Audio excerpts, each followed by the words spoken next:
Sci-Fi Corrupts from Space Part 4. Chronicles from Dirty World. Rhina and Call. Any similarity to reality is purely coincidental. Everything had happened in an instant. A blinding flash and the roar of a thermobaric explosion shook the foundations of our apartment on Mars.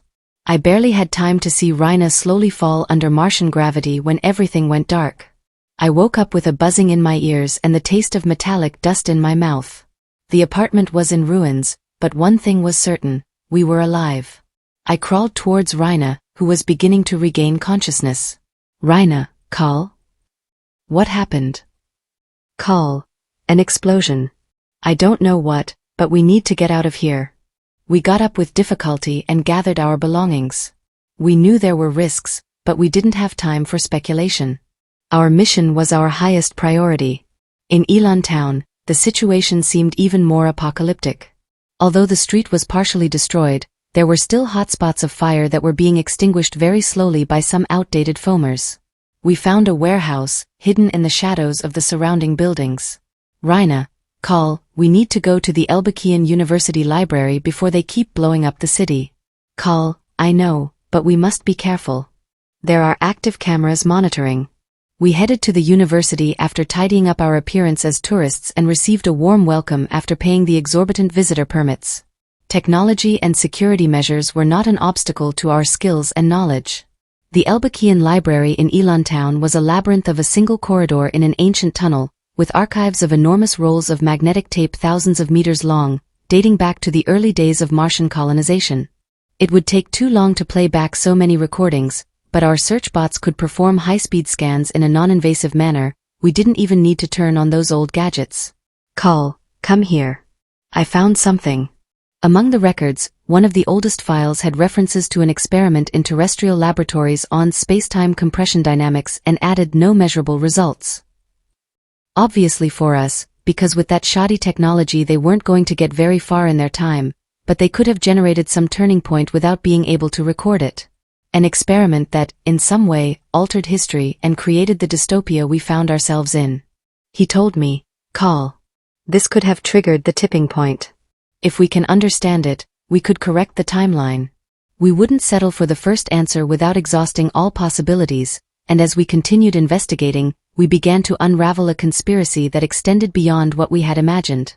The governments of the near worlds and other factions on Earth had been manipulating historical information to sway public opinion in their favor. The air in Elon Town had that taste of dust and metal, as if one could savor the atmosphere. This time, the tension was thicker, and the feeling of being watched didn't help. I walked alongside Call, trying to pretend that we were just tourists enchanted by the ruins. Call, with his confident and somewhat cynical smile, pulled out a camera, documenting our visit to throw off anyone who might be watching us. Come on, Call. If we keep playing dumb, maybe they'll even give us an acting award. Call let out a sarcastic laugh as he reviewed the shots. The detail of the game was to make it look real. We moved like two lost souls in search of something that only existed in our hearts. Rhina was right, we needed caution. The intelligence services of Ganymede were not known for their delicacy, and the walls here have eyes. Rhina's laughter was a comfort in the midst of so much darkness. We were still in this together, and somehow, that made everything bearable. Without losing the watchful gaze of the security drones. Each step, each discovery brought us closer to the truth. The autocratic governments of Ganymede and the terrorist factions of the asteroid belt were at the center of a conspiracy. It was time to move and act before they found us. Rhina and I knew that time was not on our side.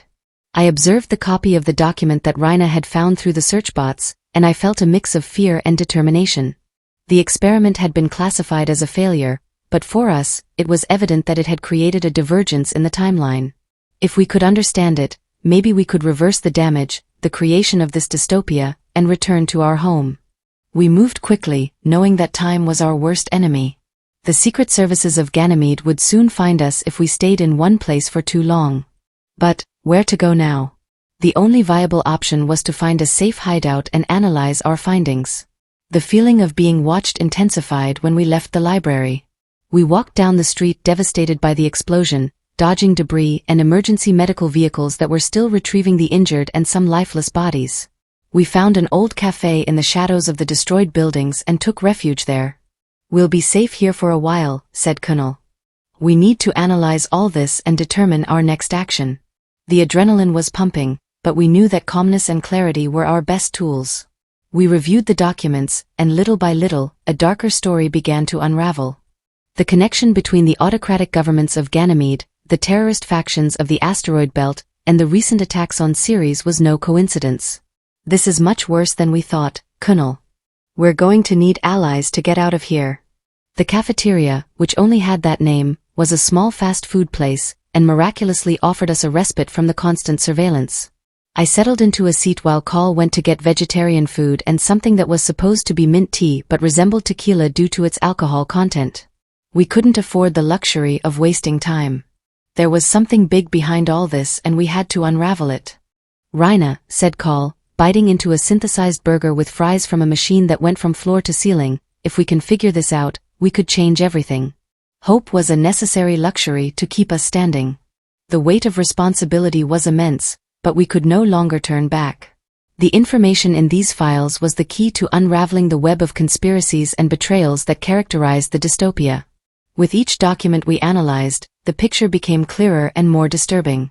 The governments of Earth, its moon, Ganymede, and the factions of the asteroid belt had been orchestrating everything from the shadows, at least since the point of temporal divergence. Look at this, Raina. I found the connection between the attacks on Ceres and the expansionist policies of Ganymede. The pieces of the puzzle were starting to fit together, but each new revelation brought with it more questions. We couldn't do it alone. We needed allies, but trusting someone in this dystopian world was a huge risk. We decided to contact the scientist that Zephyr mentioned to us, when he revealed that the historical records of Earth were falsified and manipulated and that we would have better chances in the democracy of Mars. We returned to the University of Elbakian where we would meet the scientist. In the middle of the conference, just as it was about to begin, some terrorists attacked with magnetic accelerator rifles. Chaos erupted and amidst it all, people running desperately, others standing still or paralyzed by surprise, and automatons offering themselves as shields until they were torn apart by the attackers' kinetic weapons. In the midst of the chaos, Althea Reagan appeared. "Oh, Raina, call. This way, quickly." Althea shouted at us. We ran towards Althea, with projectiles buzzing close to us. I lost my patience and extracted the power laser projector I had disguised as one of my muscles, and made a quick series of shots around the shooters. The floor tilted like a broken tray and part of the masonry and chunks of the ceiling fell on them. Raina looked at me with surprised eyes but didn't say a word, and turning to Althea Reagan asked, "Althea, what are you doing here?" His presence was unexpected and filled us with questions, but now was not the time. Althea, with a determined look, led us to a safe place within the campus. "There are many things you don't know, but we don't have time right now. We need to get out of here and take them to a safe place where we can talk. We have a lot to talk about." I nodded, knowing that our only option was to trust Althea for the moment. Althea guided us through a maze of corridors to a small office that seemed to have been forgotten years ago. He made sure to lock the door before speaking. "We are in a service room of the administrative offices, a safer place for now." Althea looked at Call with a mixture of surprise and admiration. "Althea Reagan, Call, what kind of death ray flashlight did you use against the attackers?" Call let out a smile as he brushed the dust off his shoulders. "Ah, that. It's my little secret, a high-power laser projector disguised as one of my muscles.